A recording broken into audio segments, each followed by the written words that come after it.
इसकी शुरुआत में हम इस कहानी के लीड कैरेक्टर टॉम हॉलैंड यानी कि नेथन को देख पाते हैं, जो कि इस वक्त हवा में बेहोशी की हालत में कार को ट्रैक पर लेटा होता है। यहाँ पर बहुत सारे बॉक्सेस होते हैं जिसके ऊपर कूदता फांदता हमारा स्पाइडरमैन उनके ऊपर घूम रहा होता है, जहाँ पर उसका पीछा एक और शख्स कर रहा होता है और उसी से बचकर भागने की जद्दोजहद के अंदर ये सीन यहीं पर कट हो जाता है। जिसके बाद में सीन शिफ्ट होता है कहानी के फ्लैशबैक यानी कि करीब 15 साल पहले। यहाँ में नेथन और उसका बड़ा भाई सैम दिखाया जाता है, जो कि इस वक्त एक म्यूजियम के अंदर एक मैप को चुराने आए थे जो कि दुनिया का पहला मैप था। साथ ही यहाँ पर सैम नेथन को ये बताता है कि इस मैप को समुद्री लुटेरों के थ्रू बनाया गया था। आज से कई सालों पहले जब समुद्र के अंदर कोई भी जहाज आया या जाया करता था तो समुद्री लुटेरे उन सभी का खजाना छुपाकर एक ऐसी जगह महफूज रख देते थे ताकि उस खजाने तक कोई न पहुंच सके और वो खजाना उन्हें वापस से मिल पाए, इसीलिए उन्होंने एक मैप बनाया और आज ये मैप हमारे सामने है।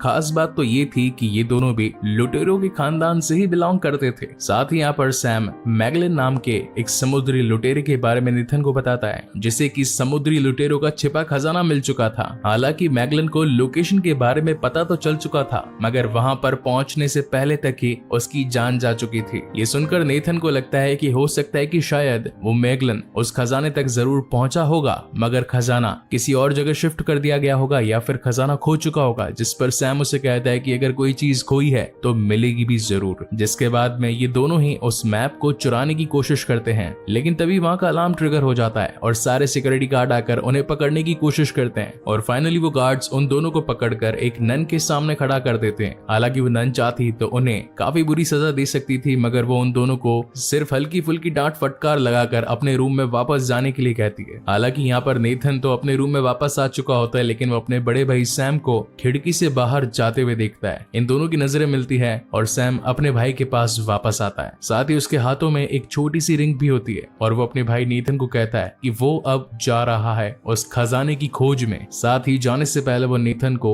एक छोटा सा लेटर भी देता है और कहता है कि नेथन, तुम भी समुद्री लुटेरों के खानदान से हो तो ये भूलना मत कि तुम भी एक लुटेरे हो। जिसके बाद वो उसी रिंग को एक धागे में पिरोकर नेथन को पहना देता है और एक मस्त जादू की चप्पी देकर वहां से निकल जाता है। कुछ टाइम के बाद में जब नेथन उस लेटर को खोलकर देखता है तो उसके अंदर एक लाइटर मिलता है और साथ ही उस पेपर पे कुछ नहीं लिखा था, लेकिन नेथन जानता था कि जरूर उसने हाइड आउट में कुछ ना कुछ लिखा होगा। और जब वो उसको जलाता है तो उसके अंदर छिपा हुआ कुछ लिखा होता है कि यू आर द ग्रेट, यानी कि ये इंडिकेशन था उसके मन के अंदर लगी चिंगारी को ज्वाला बनाने के लिए। और अब धीरे धीरे करके समय आगे बढ़ता जाता है और हम देख पाते हैं प्रेजेंट टाइम को, यानी कि कहानी शिफ्ट हो चुकी है 15 साल आगे। यहाँ पर नेथन अब जवान हो चुका है और साथ ही एक बार टेंडर की नौकरी करता है। उसी वक्त वहां पर एक खूबसूरत बला पहुंचती है। नेथन उसे देखकर तो मानो जैसे अपना दिल दे बैठा था और उसे पटाने के लिए, इम्प्रेस करने के लिए वो अपनी बार टेंडरिंग की स्किल्स को उसे दिखाता है और एक शानदार जाम बनाकर उसे देता है। और जब वो लड़की नेथन को उसकी सिगरेट जलाने के लिए कहती है तो सिगरेट जलाते वक्त चुपके से अपने हाथ की सफाई के साथ में नेथन उसके हाथ का ब्रेसलेट चुरा लेता है। इस बात का सीधा मतलब ये निकलता है कि नेथन आज तक अपने बड़े भाई सैम की उन बातों को भुला नहीं पाया था कि तुम भी एक पायरेट हो। उसी वक्त वहां पर विक्टर नाम का एक शख्स पहुंचता है जो कि नेथन को ये कहता है कि उसे उसका लाइटर पसंद आया और वो उस लाइटर को खरीदना चाहता है, मगर नेथन उसे किसी भी कीमत पर वो लाइटर नहीं बेचता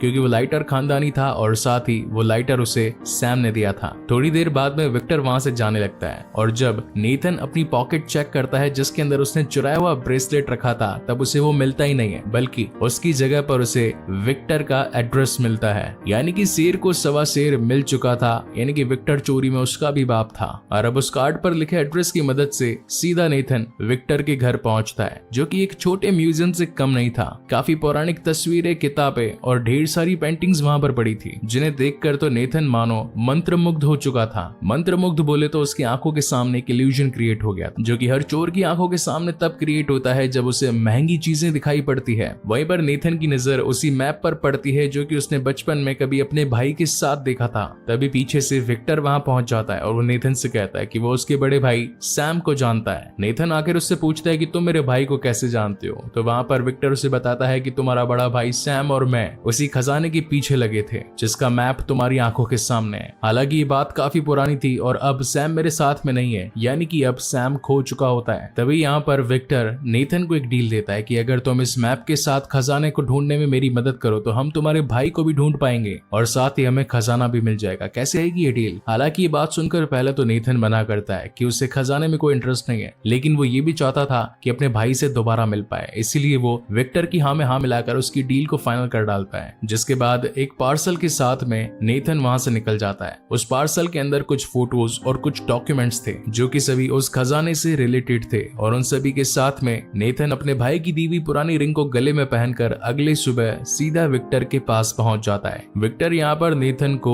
2 चाबियों के बारे में बताता है और कहता है कि ये 2 चाबियां मैगलन के खजाने तक पहुंचने के लिए काफी इंपॉर्टेंट है। उनमें से एक चाबी जो कि क्रॉस के शेप में थी वो कुछ ही दिनों में एक ऑक्शन में बिकने वाली है, और कैसे भी करके हम दोनों को उस क्रॉस को चुराना पड़ेगा। तब नेथन विक्टर को खजाने की चोरी के बाद 50-50% शेयर करने के बारे में कहता है, लेकिन विक्टर उसे कहता है कि वो उसे सिर्फ 10% ही देगा, और साथ ही ये भी कहता है कि जितना जल्दी हो सके काम पर लग जाओ। जिसके बाद ये दोनों करते हैं काफी सारी प्लानिंग एंड प्लॉटिंग, और अब वो दिन आ चुका होता है जब था उस क्रॉस का ऑक्शन, और वहां पर शहर के काफी अमीर लोग मौजूद थे, जहां पर एक शख्स और भी मौजूद था। इसका नाम था सेंटियागो मोनकाडा, और जब इन दोनों की बात मोनकाडा से होती है तो ये दोनों भी समझ जाते हैं कि मोनकाडा भी उसी खजाने के पीछे लगा हुआ है। विक्टर हालांकि ये बात समझ चुका था, इसीलिए वो वहां पर नेथन को अपने काम पर फोकस करने के लिए कहता है। हालांकि इन दोनों का प्लान काफी सिंपल था कि वो वहां की लाइट्स बंद करेंगे और अंधेरे में उस क्रॉस की को लेकर वहां से निकल जाएंगे। इस प्लान के इम्प्लीमेंटेशन के लिए सीधा नेथन पहुंचता है सिक्योरिटी रूम में,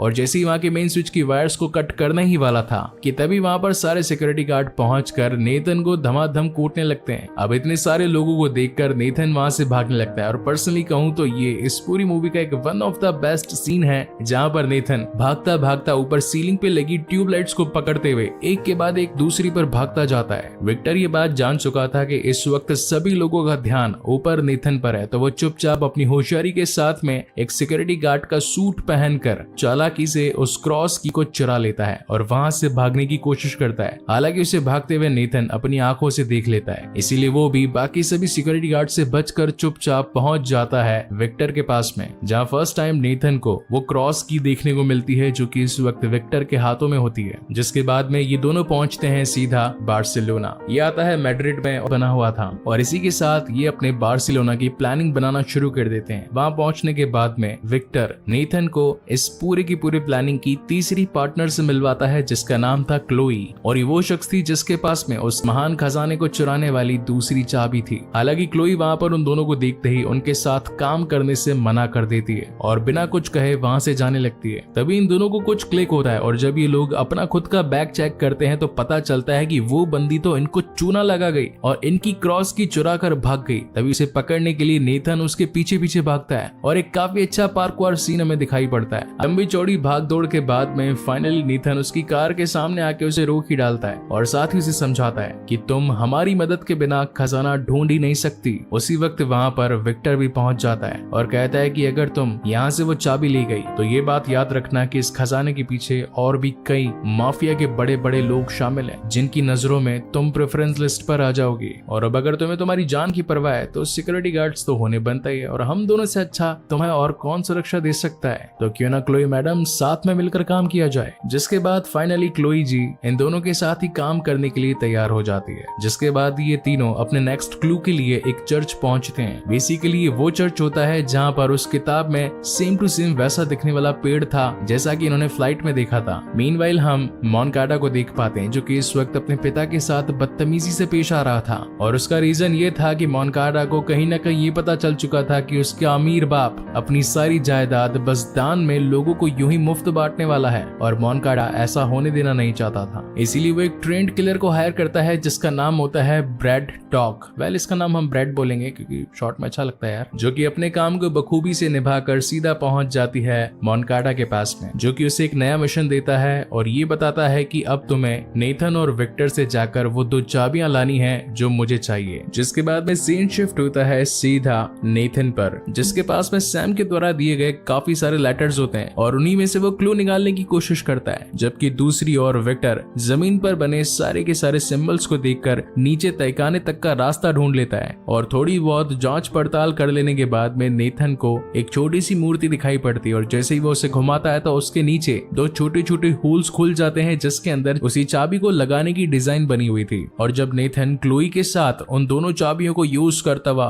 उन्हें क्लॉकवाइज घुमाता जाता है तो वहाँ पर एक छोटी सी टनल खुलती है जहाँ पर विक्टर इन दोनों को कहता है कि तुम दोनों इस टनल से आगे बढ़ो, मैं यहाँ पर खड़े रहकर बाकी लोगों का ध्यान बटाऊंगा। साथ ही यहाँ पर नेथन अपने दोनों को ट्रैक करने के लिए उसे एक फोन भी दे देता है और कहता है कि अगर हम कहीं मुसीबत में पड़े तो इस फोन की मदद से हम आपस में कांटेक्ट कर सकते हैं। उस टनल में जाने के बाद वहां से एक क्लब का खुफिया रास्ता निकलता है और उस खुफिया रास्ते से क्लब की ओर पहुंचकर इन लोगों को उन क्लूज से एक और रास्ता मिलता है। लेकिन जब ये दोनों उस रास्ते को खोलने की कोशिश करते हैं तभी वहां पर ब्रैड और उसके लोग पहुंच जाते हैं जो कि इन्हें देखते ही इनके ऊपर हमला करना स्टार्ट कर देते हैं। कैसे तैसे अपनी जान उन लोगों से बचाते हुए फाइनली ये दोनों उस दरवाजे के अंदर एंटर हो जाते हैं और जब भी वहां पहुंचते हैं तो इन्हें एक और दरवाजा मिलता है और जैसे ही उस दरवाजे के अंदर क्लोई अपनी की लगाती है तो उस पूरे के पूरे चेंबर में पानी भरना स्टार्ट हो जाता है जो कि आ रहा था उनके ऊपर मौजूद एक फाउंटेन से। हालांकि उसी मोमेंट पर विक्टर भी उन्हें ट्रैक करते करते उनके ऊपर की लोकेशन तक पहुंच जाता है। ये दोनों ही विक्टर को उनकी मदद करने के लिए कहते हैं। तब विक्टर पास ही मौजूद एक टेबल पर जो दो लोग खाना खा रहे थे उनकी टेबल को हटाता है, तभी उसे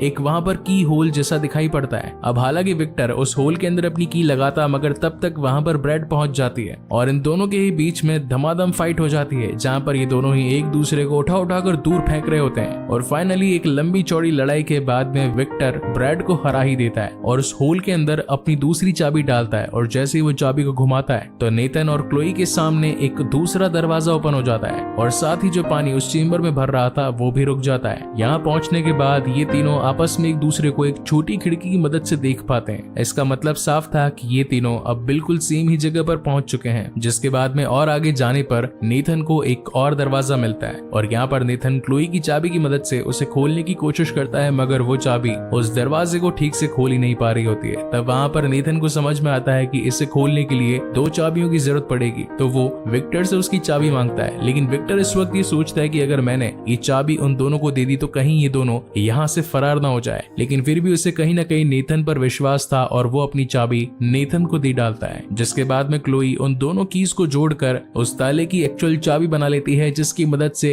ये दोनों ही उस दरवाजे को खोलकर अंदर पहुंचते हैं जो कि एक तहखाना था और वहाँ चारों तरफ सुराइयां थी बड़ी बड़ी। जैसे ही क्लोई एक सुराई को खोलती है तो उसके अंदर उसे नमक मिलता है और धीरे धीरे करके वहाँ पर मौजूद बाकी सुराइयां भी फूट जाती है और उनका नमक जमीन पर गिर जाता है। उन नमक से भरी सुराइयों को थोड़ा बहुत जांच पड़ताल कर लेने के बाद में फाइनली उन्हें एक्चुअल नक्शा मिल जाता है जो कि समुद्री लुटेरों ने आज से कई सालों पहले यहाँ पर छिपा रखा था। मगर नक्शा मिलते के साथ ही क्लोई वहाँ पर नेथन को डबल क्रॉस करने की कोशिश करती है और उस पर गन पॉइंट कर देती है। जहाँ पर नेथन क्लोई से पूछता है कि आखिर तुम हमारे साथ ऐसा कैसे कर सकती हो, तुम तो हमारी टीम मेंबर थी और अब अकेले ही यहाँ पर सारा माल उड़ाकर लेकर जाना चाहती हो। तो क्लोई बताती है कि मुझे प्रॉब्लम तुमसे नहीं तुम्हारे साथी विक्टर से है क्योंकि उसने तुम्हारे भाई सैम को भी धोखा दिया था। जिसके बाद क्लोई बिना वक्त गवाए नेथन के सर पर एक जोरदार वार करके उसे वही नमक में पटक कर उन चाबियों और उस एक्चुअल मैप को लेकर भाग जाती है। जब थोड़ी देर बाद में नेथन को होश आता है तो वो अपने सामने विक्टर को देख पाता है और उस पर भड़कने लगता है क्योंकि विक्टर ने उसे उसके भाई के बारे में झूठ बोला था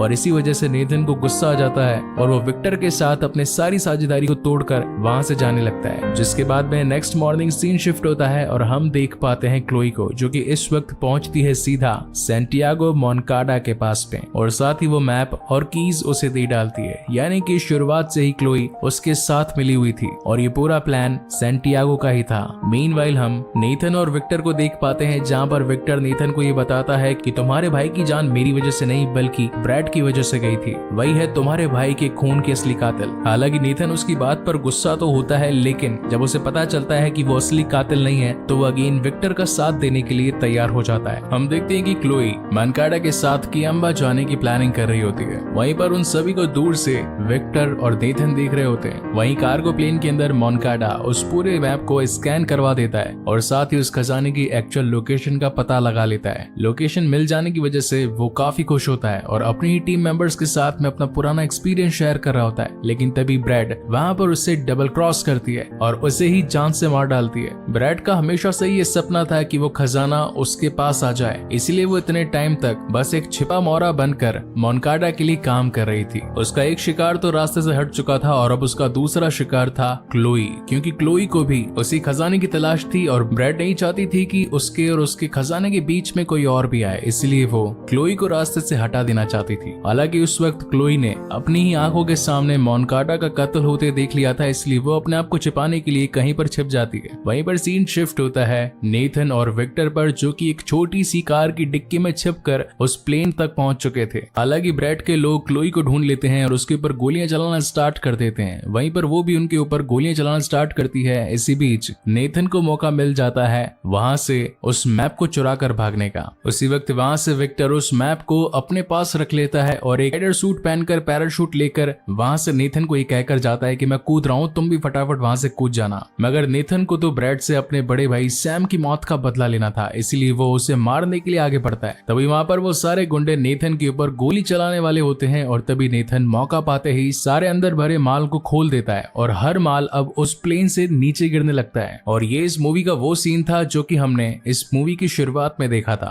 और यहीं से कहानी आगे कंटिन्यू होती है। हालांकि वहां पर नेथन का पैर एक रस्सी में अटक जाता है, वो उसे निकालने की काफी कोशिश करता है, लेकिन इसी बीच गुंडे उसके ऊपर गोलियां भी चला रहे होते हैं और बड़ी ही मुश्किलों के साथ में नेथन उन सभी से बचते बचाते वापस से प्लेन में आ जाता है। लेकिन तभी वहां पर क्लोई उस कार में बैठी होती है जो कि गोलीबारी से छिपने का बहुत ही अच्छा साधन था, लेकिन गलती से नेथन पर टक्कर लग जाती है और ये दोनों ही टकरा कर एक बड़े बॉक्स पर जाकर गिरते हैं और बॉक्स पर एक बड़ा सा पैराशूट लगा था और उसी पैराशूट की मदद से ये दोनों आसमान की ऊंचाइयों से गिरते हुए पानी में लैंडिंग करके फाइनली ये दोनों बच जाते हैं। वहीं पर पास ही किनारे पे एक छोटा सा आइलैंड होता है जहाँ पर एक होटल भी बना होता है और ये दोनों डिसाइड करते हैं कि क्यों ना आज की रात इस होटल में बिताई जाए। वहाँ पर एक रूम को बुक कर लिया जाता है और रात को जब क्लोई उस रूम में सो रही होती है तभी तेज दिमाग नेथन उन दोनों कीज का एक ऐसा शेप क्रिएट करता है जिससे कि उससे उस खजाने की फाइनल लोकेशन मिलती है। उस लोकेशन को वो एक पेपर पर लिख देता है, लेकिन तभी उसके मन में आता है कि क्लोई कहीं उसे फिर से धोखा ना दे दे, इसीलिए वो पेपर पर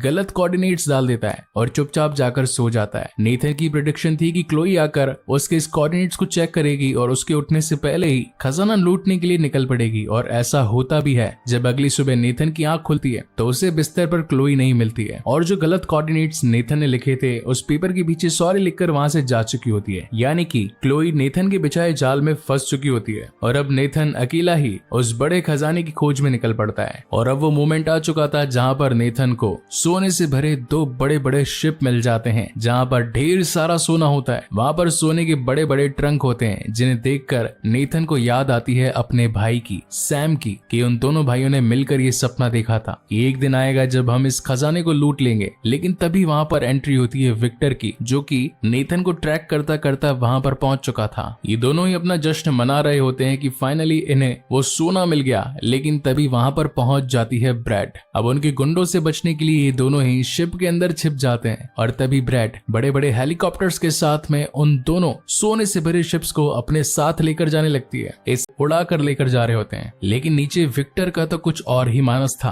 और वो अपने बैग के अंदर सोना भरकर उन दोनों हेलीकॉप्टर्स को हाईजैक करने का प्लान बनाता है और ऐसा होता भी है। वो उन लोगों को मारकर चुपचाप से हेलीकॉप्टर तक पहुंच जाता है और उसे हाईजैक करके एक शिप को अपने साथ लेकर जाने लगता है। मगर ब्रैड के लोग आखिर एक सोने से भरे जहाज को अपने आंखों के सामने कैसे जाते देख सकते थे, इसीलिए वो उसके ऊपर धमाधम फायरिंग करना स्टार्ट कर देते हैं और रस्सियों पे रस्सियां बांधना शुरू कर देते हैं। हालांकि वहां पर नेथन को मौका मिल जाता है एक तोप के अंदर बारूद भरकर सामने वाले हेलीकॉप्टर पर दे मारने का और वो सेम ऐसा ही करता है और जैसे ही गोला जाकर हेलीकॉप्टर पर टकराता है तो वो अंदर भरे लोगों के साथ साथ ब्रैड को भी लेकर जमीन पर गिरने लगता है। लेकिन चालाक ब्रैड रस्सियों की मदद से सीधा नेथन तक आ पहुंचती है और अगेन इन दोनों के बीच में एक और शानदार फाइट होती है। उसी वक्त विक्टर भी वहां पर नेथन को बचाने के लिए पहुंच जाता है और जब नेथन रस्सी पर चढ़कर हेलीकॉप्टर में जाने की कोशिश करता है तो नीचे से ब्रैड भी आकर उसे रोकने की कोशिश करती है, लेकिन जो सोने से लदा बैग विक्टर के पास में होता है वो उसे ब्रैड के ऊपर दे मारता है और वो सीधा जाकर पानी में गिरती है। पहले तो इन दोनों को ही लग रहा था कि वो पानी में गिरकर मर जाएगी, लेकिन ऐसा बिल्कुल नहीं होता और वो जिंदा थी। लेकिन थोड़ी ही देर में हम देखते हैं कि हवा में लटकता वो जहाज जिसकी रस्सियां अब कमजोर हो चुकी थी और वो भी जाकर अब सीधा